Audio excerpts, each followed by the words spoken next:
జ్ఞానానందమయం దేవం నిర్మలాస్ఫటికాకృతం ఆధారం సర్వవిద్యానాం హయగ్రీవ ముపాస్మహే. ప్రేక్షకులకందరికీ కూడా నమస్కారం. మనం ఇప్పుడు ఈ వీడియోలో గురువు శని ప్రస్తుతం గోచారంలో గురుడు కర్కాటక రాశిలోను శని మీన రాశిలోను సంచరిస్తున్నారంటే ఇద్దరు కూడా జలరాశిలోనే ఉన్నారు. వీటినే మోక్ష రాశులు అని అంటారు. ఇది చాలా అరుదుగా చాలా రేర్గా జరుగుతుంది. ఇలా ఉన్నప్పుడు అంటే గురుడు కర్కాటకంలో ఉన్నప్పుడు శని మీనరాశిలో ఉన్నప్పుడు 12 రాశుల వారికి ఇలాంటి ఫలితాలు జరుగుతాయి.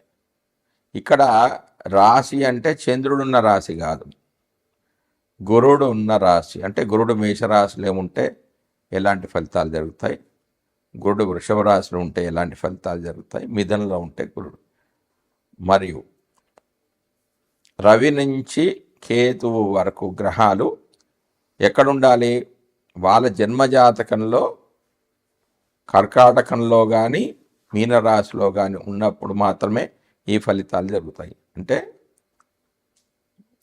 12 రాశులు అంటే మేషం నుంచి మీనం వరకు, మేషరాశిలో గురుడు, వృషభ రాశిలో గురువు ఇలా ఉంటూ కర్కాటకంలో కానీ మీనంలో కానీ రవి నుంచి రవి, చంద్రుడు, కుజుడు, బుధుడు, గురువు, శుక్రుడు, శని, రాహు, కేతువులు ఉంటే ఎలాంటి ఫలితాలు జరుగుతాయి అంటే వాళ్ళకు మాత్రమే. అంటే ఇటు జన్మజాతకాన్ని కూడా పరిశీలించుకోవాలి. అంటే జన్మజాతకం ఉన్న వాళ్ళకు మాత్రమే ఇప్పుడు నేను చెప్పే ఫలితాలు అనేవి జరుగుతాయి. దీన్ని ఎవరి జాతకంలోనైనా గురువు శని ఆ రాశులలో ఉంటాయి. అంటే అగ్నితత్వ రాశుల్లో కానీ, భూతత్వ కానీ, వాయు జలతత్వ రాశుల్లో కానీ ఉంటే, అంటే వాటికి 1, 5, 9, 2, 7 కనెక్షన్ ఉంటే, ఒకరికొకరు 1, 5, 9, 2, 7 స్థానాల్లో ఉంటే దీన్ని కర్మధర్మాధిపతి యోగం అంటారు. అంటే వీరికి జీవితం అనేది కొంచెం ఆలస్యంగా ప్రారంభమవుతుంది, కానీ స్థిరమైన జీవితం అనేది ఉంటుంది. చేసే కర్మలు అంటే వృత్తి కానివ్వండి, వ్యాపారం కానివ్వండి, ఎలా ఉంటుందంటే న్యాయబద్ధంగా ధర్మబద్ధంగా ఉంటుంది. మోసం చేయడం అనేది అసలు జరగదు. నిజాయితీగా సంపాదన ఉంటుంది. ప్రస్తుతం గోచారంలో కర్కాటకంలో గురుడు, మీనరాశిలో శని సంచరిస్తున్నారు. ఇద్దరు ఒకరికొకరు కోణ రాశిలో ఉన్నారు. ఈ 2 రాశులను జలరాశులు అంటారు. వీటినే మోక్ష రాశులు అని అంటారు. గురు శని ఒకరొకరు కోణరాశులు ఉండడం వల్ల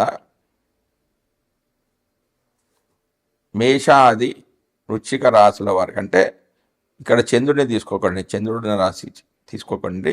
మేషంలో గురువు ఉన్నప్పుడు ఎలాంటి ఫలితాలు కలుగుతాయి, మిథునంలో గురువు ఉన్నప్పుడు ఎలాంటి ఫలితాలు, ఇట్లా 12 రాశుల వారికి ఎలాంటి ఫలితాలు జరుగుతాయి అనేది నేను ఇప్పుడు మనం ఇప్పుడు వీడియోలో గోచార ఫలితాలు తెలుసుకుంటున్నాం. అంటే ప్రత్యేకమైన గోచార ఫలితాలు. ప్రస్తుతం గోచారంలో మీనరాశిలో శని, కర్కాటకంలో గురువు సంచరిస్తున్నారు. అంటే వీళ్ళిద్దరు కూడా జలరాశిలోనే ఉన్నారు. వీటినే మోక్ష రాశులు అంటారు. వారి యొక్క జన్మజాతకంలో ఈ రాశులలో ఏమన్నా గ్రహాలు ఉంటే ఎలాంటి ఫలితాలు కలుగుతాయి అంటే, మీనరాశిలో మనం ఇప్పుడు మకర రాశి గురించి చెప్తున్నాం కదా. మకర రాశిలో గురుడు ఉండాలి. మకర రాశిలో గురుడు ఉండి కర్కాటక మీన రాశులలో రవి కానీ, చంద్రుడు, బుధ, గురు, శుక్ర, శని, రాహు, కేతు ఉంటే ఎలాంటి ఫలితాలు కలుగుతాయి అనేది మనం ఇప్పుడు తెలుసుకుందాం. మొదటగా రవి, అంటే కర్కాటకంలో కానీ మీనంలో కానీ రవి ఉంటే ఎలాంటి ఫలితాలు జరుగుతాయి? దీర్ఘాయువు అనేది కలుగుతుంది, కానీ జీవితాంత డబ్బులు అనేవి ఎక్కువ ఖర్చు చేస్తూనే ఉంటారు. తండ్రితో విభేదాలు అనేవి తలెత్తాయి. అకల్టు జ్యోతిష్యం పట్ల ఆకర్షులవుతారు. తండ్రి ఆరోగ్య విషయంలో చింత పడుతూ ఉంటారు, కొంచెం ఆందోళన అనేది ఎక్కువ ఉంటుంది. వ్యక్తి ఎప్పుడు సంతోషంగా ఉంటాడు అంటే ఆత్మసంతృప్తి ఎప్పుడు కలుగుతుందంటే పరిశోధనలు చేయడం ద్వారా, రహస్యాలను ఛేదించడం ద్వారా, అంటే రహస్యమైన జ్ఞానాన్ని తెలుసుకొని అది ఇతరులకు తెలపడం ద్వారా వాళ్ళకి ఆత్మ అనేది సంతృప్తిగా ఉంటుంది. అంటే రవి ఆత్మకారకుడు, ఒక సంతృప్తి, ఒక ఆనందం అనేది అప్పుడు లభిస్తుంది. తర్వాత చంద్రుడు విపరీతంగా ప్రయాణాలు చేస్తారు. తమ తమ భాగస్వామి ద్వారా మనసు అనేది నియంత్రించబడుతుంది. అంటే ఒకరినొకరు నియంత్రించుకుని ఉంటారు, డామినేటింగ్ క్యారెక్టర్ ఉంటుంది. ప్రత్యేకమైన గుర్తింపును అనేది కోరుకుంటారు. దీనికి ఏం చేసుకోవాలంటే ఒకరి మీద ఒకరికి డామినేషన్ ఉంటుంది, గొడవలు అనేవి ఇప్పుడు జరుగుతూ ఉంటాయి. అనుకూలంగా ఉండటానికి వారి ఆలోచన, అంటే మీ స్పౌస్ అంటే భార్య అయితే భర్త, భర్త అయితే భార్య యొక్క ఆలోచనను గౌరవించండి. ప్రజలతో అందరితో కూడా కలుపుకోలుగా వ్యవహరించండి. మీ యొక్క జీవిత భాగస్వామి సంతోషంగా ఉండే పనులు చేయండి. అంటే వారికి ఏదైతే ఇష్టమో ఆ పనులు చేస్తూ ఉండండి. తర్వాత కుజుడు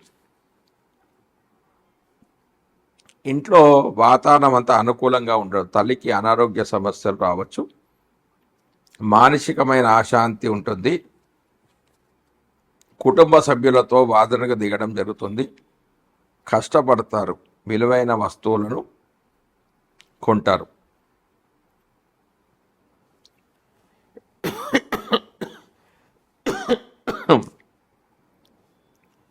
వాహనాలు, విలువైన వస్తువుల గురించి ఆస్తులను సంపాదిస్తారు.